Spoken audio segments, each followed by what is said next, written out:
आप देख रहे हैं आईबीसी 24। मैं हूं आप सभी के साथ रचना नितेश और मध्य प्रदेश के सबसे विश्वसनीय न्यूज चैनल पर अगले 24 मिनट में हम आपको दिखाएंगे कि मध्य प्रदेश में आज क्या हुआ। दिन ऐतिहासिक था, ये आपको पता है। आज पूरी खबरें 1 मिनट में, इसके साथ ही सुपर फास्ट अंदाज में 5 मिनट में 50 खबरें भी होंगी एक्सक्लूसिवली आपके लिए। तो चलिए शुरुआत करते हैं नंबर 1 न्यूज बुलेटिन की।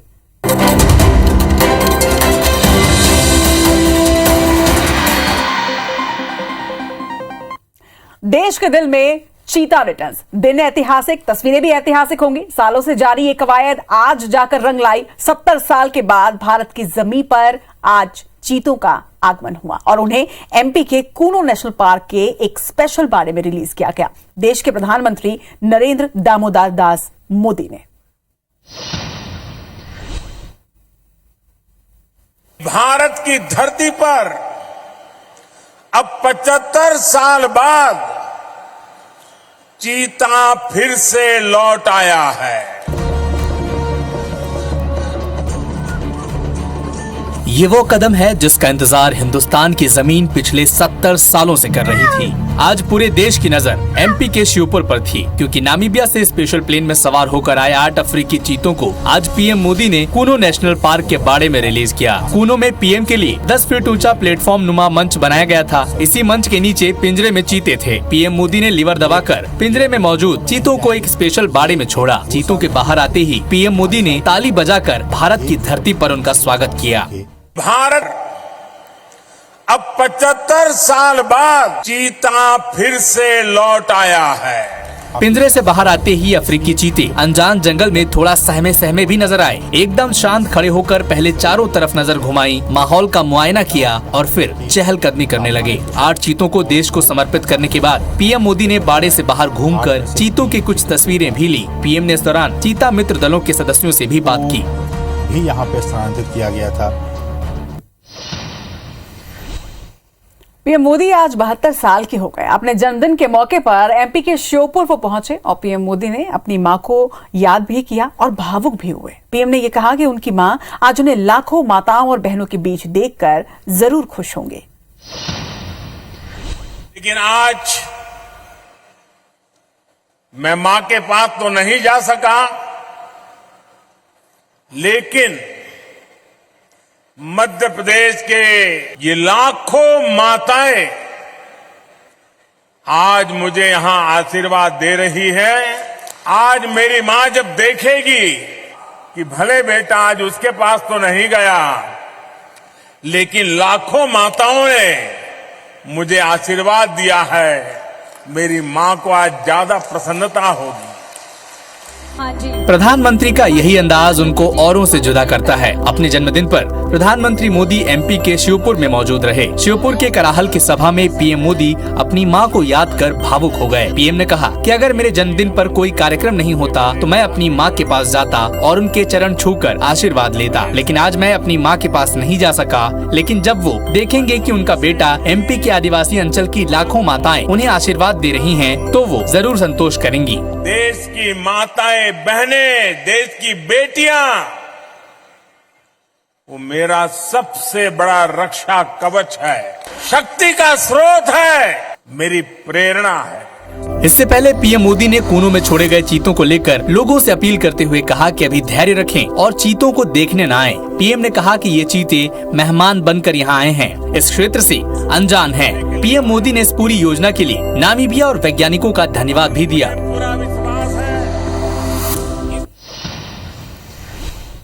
आज भोपाल में प्रदेश कांग्रेस ने संगठन चुनाव को लेकर एक बैठक की, जिसमें सर्वसम्मति से इस प्रस्ताव को मंजूरी मिल गई, जिसके तहत प्रदेश अध्यक्ष का फैसला पार्टी के अंतरिम अध्यक्ष सोनिया गांधी करेगी। और अब ये साफ हो गया कि एमपी कांग्रेस के अध्यक्ष का फैसला सोनिया गांधी ही करेंगी।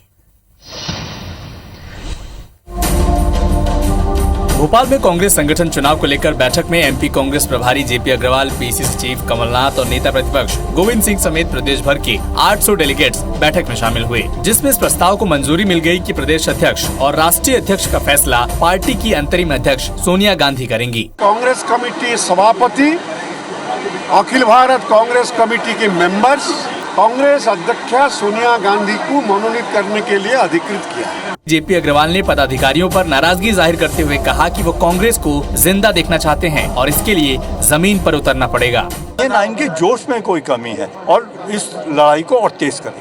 कमलनाथ ने बीजेपी पर हमला करते हुए कहा कि देश भर में सरकारों को अस्थिर करने का काम किया जा रहा है। ये दबाव दे सकते हैं पर आत्मा, दिल और दिमाग को ना ये खरीद सकते हैं ना ये दबा सकते। बैठक के बाद ये साफ हो गया कि प्रदेश अध्यक्ष का फैसला अंतरिम अध्यक्ष सोनिया गांधी करेंगी।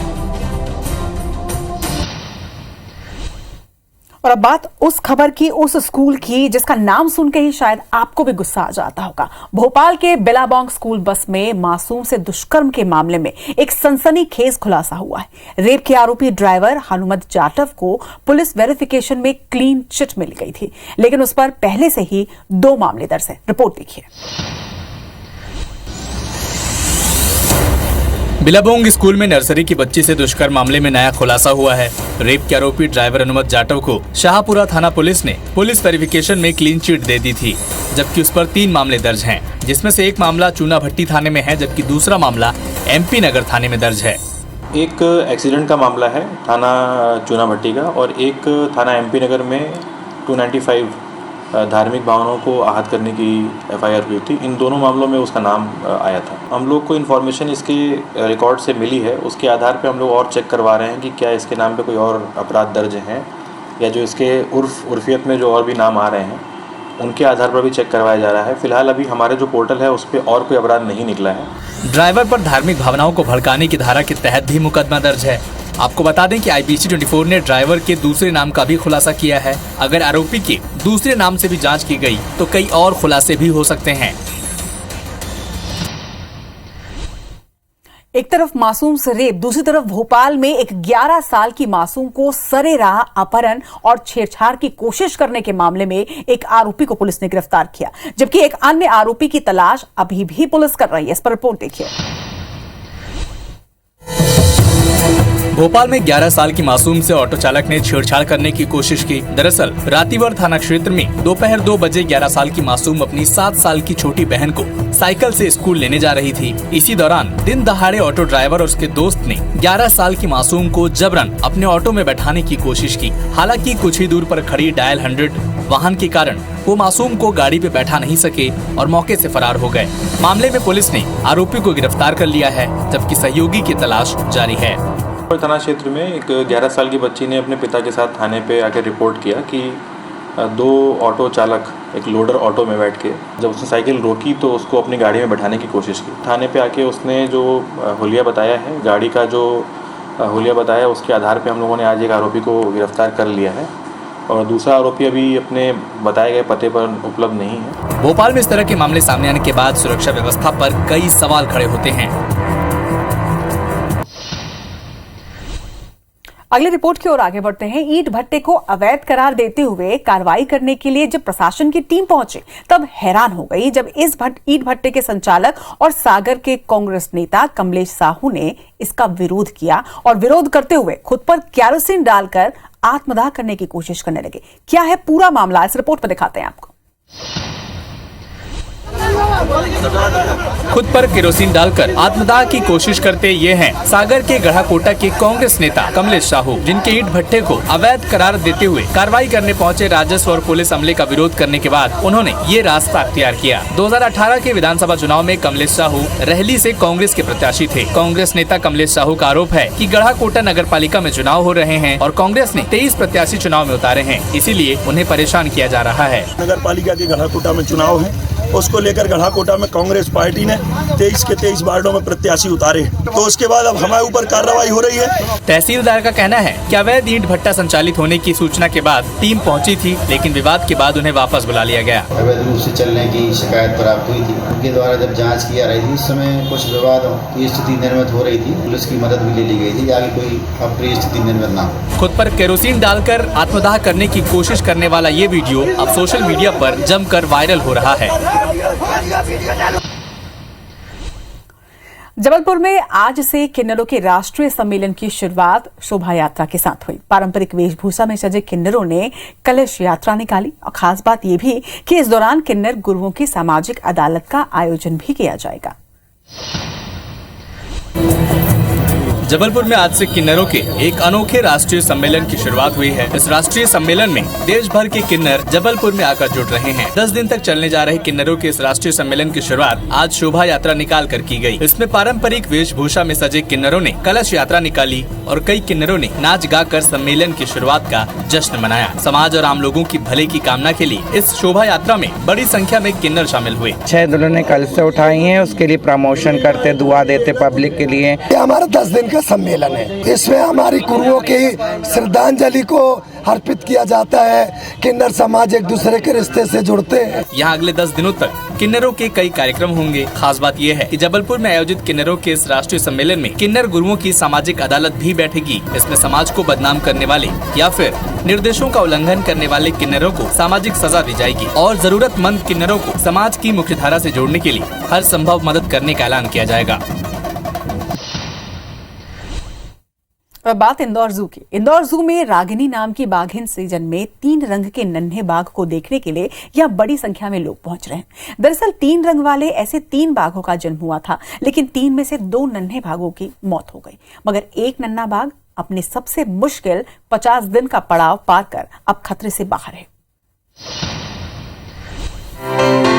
इंदौर के कमला नेहरू प्राणी संग्रहालय में सफेद बाघिन रागिनी से जन्मे दुर्लभ ब्लैक मेलेनिस्टिक बाघ आकर्षण का केंद्र बना हुआ है। देश में कहीं भी किसी भी बाघ में 3 रंग नहीं देखे गए हैं, लेकिन इंदौर जू में पहला ऐसा मामला सामने आया है। हालांकि ब्लैक मेलेनिस्टिक बेहद कमजोर थी, लेकिन अब 50 दिन का मुश्किल वक्त गुजारने के बाद वो खतरे से बाहर है। दरअसल 11 साल की सफेद बाघिन रागिनी और 5 साल के काले बाघ विक्की से 3 नन्हे बाघों का जन्म हुआ था। एक ही प्रजाति के जीवों में अलग अलग रंग होने से असंतुलन का कारण बना था और 2 बाघों की मौत हो गई थी। बचा हुआ एक बाघ भी कमजोर था। ये दिखने में बेहद आकर्षित है। इसके ऊपर का हिस्सा काला, जबकि पेट के नीचे का हिस्सा पूरी तरह सफेद है। तो रागिनी नाम के व्हाइट टाइग्रेस थी। करीब 11 साल के बाद उसने पहली बार बर्थ दिया है। एक जो हमारा कब बचा वो काफी अच्छा है, हेल्दी है। नन्हे बाघ की देखरेख माँ सफेद बाघिन खुद कर रही है। वहीं अब जू प्रबंधन के द्वारा माँ के दूध के साथ ही अन्य आहार देना भी शुरू कर दिया गया है।